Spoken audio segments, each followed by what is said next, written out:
হে হরি, আমরা সকলেই ক্ষুধার জ্বালায় মরি। সকাল সকাল দোকানে গেলাম কাজে। আর দোকানে গিয়ে কাজ করব না বসে থাকবো, এমনটা কি সাজে?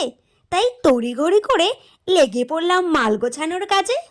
অনেকে বলে দোকানে কাজ করা নাকি মোটেই ভালো নয়। আমি তাদের বলতে চাই, দোকানে কাজ করা মোটেই খারাপ নয়। ঝাড়নটাকে হাতে নিয়ে জায়গাটাকে নিলাম ভালো করে ঝেড়ে। এবার মালের প্যাকেটগুলো ভালো করে ঝেড়ে পুজে পরিষ্কার করে জায়গায় দিলাম পুড়ে। বাড়িতে বসে থেকে বাবার কাছে 10টি টাকা না চেয়ে নিজেই কাজ করা ভালো। সে কাজ যেমনই হোক না কেন, ছোট কিংবা বড়। তাই দোকানে আমিও আসি কাজে। তোমাদের কি মতামত অবশ্যই জানাও আমায় কমেন্টে।